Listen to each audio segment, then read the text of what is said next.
एक नाम आपके लिए बहुत बहुत मंगल करेगा, एक नाम भी मंगल करेगा। भजन हो रहा है तो ठीक है, नहीं हो रहा है तो हमारे अंदर ये बात तो है कि मैं श्री जी का हूं। पतन तो तुम्हारा होने नहीं देंगे, चाहे तुम गाली दो, चाहे लाख कोस दूर जाओ, इतने बड़े हाथ है अजान बाहु भगवान के कि पतन तो तुम्हारा होने नहीं देंगे।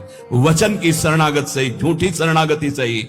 जो कोई भक्ति करे कपट से उसको भी अपनाऊं, साम दाम और दंड भेद से सीधे रास्ते लाऊं, नकली से बनाऊं असली। चाहे जैसी परिस्थिति हो, नाम न छोड़ो, नाम पकड़े रहो, नाम तुम्हें पकड़ लेगा, नाम ही तुम्हारे हृदय में छा जाएगा और जीवन का यही परम लाभ।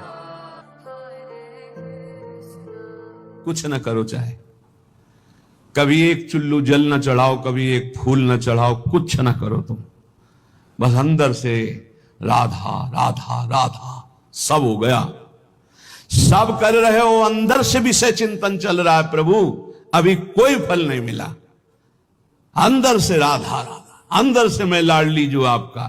ये बिल्कुल रोज की पढ़ाई है, केवल भगवत प्राप्ति के लिए। ये बैठा लीजिए। जैसे इच्छा ना हो या इच्छा हो, कैसी भी स्थिति हो, आग छू जाए तो उसमें दाहिका शक्ति जला देगी। ऐसे ही कोई भाव नहीं है, कोई भक्ति नहीं है, लेकिन वो हरि हरि हरे नमः ऐसा उच्चारण करता है, तो बोले दुष्ट चित्त वाले के भी सारे पाप नष्ट हो करके वो भगवत प्राप्ति का अधिकारी हो जाता है। जो हरि हरि हरि, और जो हरि रसना राधा राधा रट, और हरि की रसना जब राधा राधा रट रही और फिर आप राधा राधा बोलेंगे तो आपको भगवत प्राप्ति। कौन सी दुर्लभ बात है। जिह्वाग्रे वसते यस्य हरिरित्यक्षर द्वयम, ये दो अक्षर हरि जिसकी जिह्वा के अग्रभाग पर विराजमान होते हैं, सा विष्णु लोक मापनोति पुनरावृत्ति दुर्लभम। उसका जन्म नहीं होगा दोबारा, वो विष्णु लोक वैकुंठ धाम को जाएगा जो हरि हरि बोलेगा। जो राधा राधा बोलेगा तो वृंदावन धाम आएगा। यह भगवत प्राप्ति कौन सी कठिन बात है। देखो ना, ये महापुरुषों के वचन है, शास्त्र कह रहा है, विश्वास कर लो। अगर निरंतर नहीं जप पाते हो तो जब याद आवे तब जपने लगो, जब भूल जाओ तो भूल जाओ, जब याद आवे फिर जपने लगो। एक नाम आपके लिए बहुत बहुत मंगल करेगा, एक नाम भी मंगल करेगा। हमें तो बहुत विश्वास इस बात पर। एक बार जिन नाम ली हित सो होय अति दिन, एक नाम त्रैलोक कहीं तारे। बहुत नाम की अपार महिमा है, थोड़ा तो बेपरवाह हो जाओ। एक बड़े महापुरुष हमें मिले थे, उन्होंने ये इसकी व्याख्या करके बताई थी, संतुष्टायन केनवा। बोले हर परिस्थिति में प्रसन्न रहो, कैसी भी एन केनवा, कैसी भी परिस्थिति हो। भजन हो रहा है तो ठीक है, नहीं हो रहा है तो हमारे अंदर ये बात तो है कि मैं श्री जी का हूं, प्रभु का हूं, मैं भगवत आश्रित हूं, मैं कोई साधारण नहीं हूं, भगवान का अंश हूं, भगवत आश्रित हूं। अब अहम बैठा हुआ है कि मैं अमुक हूं, ये गड़बड़ है। अगर ये अहम बैठ जाए ना, प्रभु का हूं, भजन एक एक वृत्ति स्वाभाविक पकड़ लेगी। भगवत प्राप्ति स्पष्ट कह रहे हैं, जिह्वाग्रे वसते यस्य हरिरित्यक्षर द्वयम सा विष्णु लोकमवाप्नोति पुनरावृत्ति दुर्लभम। अब नहीं होगा उसका जन्म जिसकी जिह्वा के अग्रभाग पर आ गया हरि हरि हरि हरि ऐसा बोल लिया। अंदर की अगर सुई जरा भी शरणागति से हिले, बस वही परिचय देखा जाता है और कुछ नहीं। पतन तो तुम्हारा होने नहीं देंगे, चाहे तुम गाली दो, चाहे लाख कोस दूर जाओ, इतने बड़े हाथ है अजान बाहु भगवान के कि पतन तो तुम्हारा होने नहीं देंगे। वचन की शरणागत सही, झूठी शरणागति सही।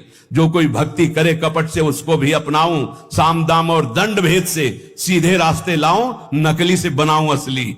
यही तो मेरे मन में ठनी भगत मेरे मुकुटमणि। पर जो स्वाद आना था उसमें समय लग जाएगा, स्वाद पूर्वक।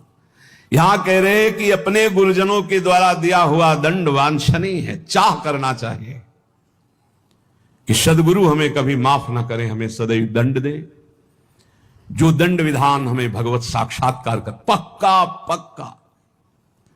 अगस्त्य जी ने सुतीक्षण जी को जब तो सियाराम जी के साथ आए थे गुरुदेव के पास, इसलिए अपने गुरुजनों के द्वारा दिया हुआ जो दंड विधान है उसे आदर के साथ स्वीकार करना चाहिए, क्योंकि वो हमें अहंकार से दूर करके ज्ञान नेत्र प्रदान करने वाला दंड विधान बनता है। गुरुजनों के द्वारा दिया हुआ दंड विधान ये अमृत के समान एक दिन पद दोहा गा रहे थे हरिराम व्यास जी की, तो उसमें था कि लोक की बड़ाई कुकर की सीबान और बैर प्यार किए मुख चाटी है बैर किए तनहानी, और रसिकों की गारी भली, दोनों में था कि अगर संसारी आदमी बड़ाई करे तो उसे अच्छा मत समझना, और अगर गुरुजन रसिक जन कड़ुए वचन बोल के डांट दे तो नाच पड़ना जरूर परम मंगल हो गया। यदि नाम जप करना है निरंतर तो झूठ बोलना छोड़ दो, झूठ बोलने वाले की जबान पे नाम जप निरंतरता में नहीं आता।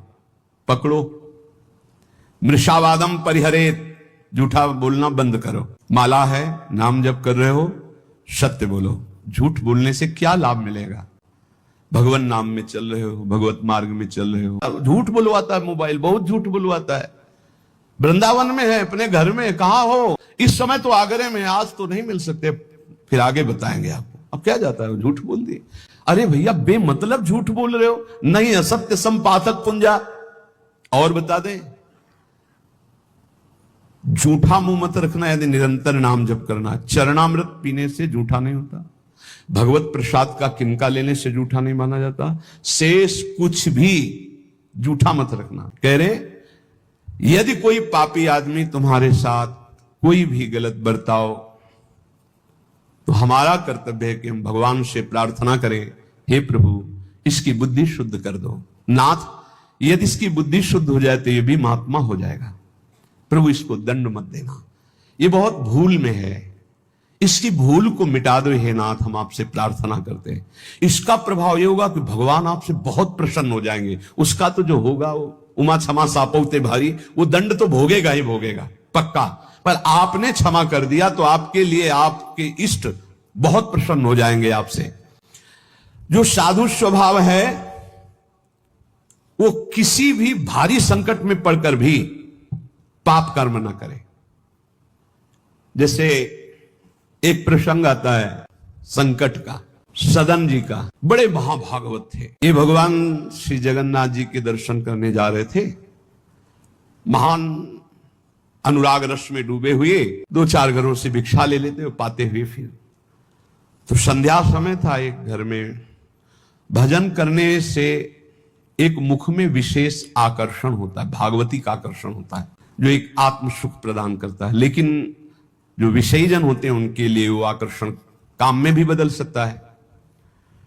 तो उनको एक नौ युवती जो नववधू थी उस घर में, उसने देखा तो उसने कहा बाबा यही पा लीजिए। उनका जैसी आपकी इच्छा। जब पाया तो कहा यही विश्राम कर लीजिए। कहां जाते हो? तो कहा जगन्नाथ जी के दर। तो सुबह चले जाना। सहज सरल चित्त तो उसी घर में शयन कर गए। उनको होगा कोई कमरा ऐसे, और अन्य बड़े घर होते हैं। रात्रि जब हुई तो उनकी वही नववधू आई, उसके पति थे, अभी नववधू हुई थी। उसने काम वेदना से पीड़ित होकर याचना की सदन से। सदन जी ने कहा कि तुम कैसी हो, तुम्हारे पति है फिर भी तुम ऐसी याचना करती हो। चली गई। उनको लगा कि शायद समझ आ गई हो, उसने जाके पति की हत्या कर दी। उसको लगा कि ये इसलिए बड़ा काम पापी स्वभाव का होता है, जब बुद्धि में बैठ जाता है कुछ भी पाप पूरे परिवार को मार सकता है। ऐसा है, बहुत ऐसी घटनाएं सुनने को मिलती है। वो आयुष ने कहा पति की हत्या कर दी, अब तो स्वतंत्र होना, अब तो भयरहित हो। तो उनका धूर्त कहें कि ये हमने कब कहा, ये महत अपराध करने वाली तो है। तो उसने कहा होश में अगर हल्ला मचा दिया तो जान से मार डाले जाओगे यहीं। तो उन्होंने विचार किया कि बात तो सत्य है। तो उनका धर्म में प्राण त्याग देना सही है, लेकिन अधर्माचरण करना सही नहीं। तो उनका देवी तू चाहे जो कुछ करना चाहे कर ले, पर मैं धर्म विरुद्ध आचरण नहीं करूंगा। उसने हल्ला मचा दिया। गांव के लोग एकत्रित हो गए। क्या ये साधु नहीं है, ढोंगी है, इसको हमने बड़े सम्मान से भोजन पवाया और अपने घर में वास दिया। ये रात्रि में कुछ धर्म विरुद्ध आचरण करना चाहा था, मेरे पति ने विरोध किया तो पति का गला काट दिया। अब मेरे साथ मनमानी करना चाहता था तो मैंने आवाज लगा दी, आप लोग मेरी रक्षा कीजिए। बंदी बना लिए गए, राज दरबार में पेश किए गए। राजा ने पूछा कि आप अपराध किया? एक बार उन्होंने कहा कि नहीं। तो उस स्त्री ने कहा, ये झूठा है, ये दम्भी है, पाखंडी है, साधु नहीं है। वो महापुरुष थे। राजा ने पुनः पूछा, तुमने अपराध किया? तो उनका, ये जो देवी कह रही उसी के अनुसार मुझे दंड दिया जाए, क्योंकि भगवान की इच्छा, इसीलिए सब विधान बना। दोनों हाथ यहां से काट लिए गए, हाथ कटवा लिया धर्म विरुद्ध आचरण। अब कुछ ऐसे लेप लगाए गए जिससे रक्त रुक गया। जगन्नाथ जी के दर्शन करने गए तो बहुत हंसे प्रभु से, क्योंकि वो सच्चे थे। उन्होंने कहा, प्रभु आप जानते हैं, फिर भी ये लीला, अगर आज हाथ होते तो मैं हाथ जोड़कर आपको प्रणाम करता, पर स्वीकार करो आप हमारा। और जे ही ऐसे किया तो नवीन हाथ उनके प्रकट हो गए। सच्ची मानिए, कह रहे यहां कि किसी भी लोभ या किसी धर्म संकट में फंस करके भी पाप आचरण नहीं करना चाहिए। कभी कई तरह के ऐसे धर्म संकट भक्तों के जीवन में आते हैं, उस समय आप अपने आराध्य देव की निष्ठा में रहो। प्राण भी चले गए तो भगवान की प्राप्ति हो जाएगी, लेकिन धर्म भ्रष्ट हो गए तो क्या? पापाचरण से बचने की चेष्टा करो, निरंतर नाम जप करो, कोई व्यसन ना करो, सहसा झूठ मत बोलो, तो तुम्हारे हृदय में निरंतर नाम की वृत्ति स्थायी आ जाएगी। नाम चलने लगा तो हम जीत गए। नाम सर्वोपरि, चाहे जैसी परिस्थिति हो, नाम न छोड़ो, नाम पकड़े रहो, नाम तुम्हें पकड़ लेगा, नाम ही तुम्हारे हृदय में छा जाएगा। और जीवन का यही परम लाभ।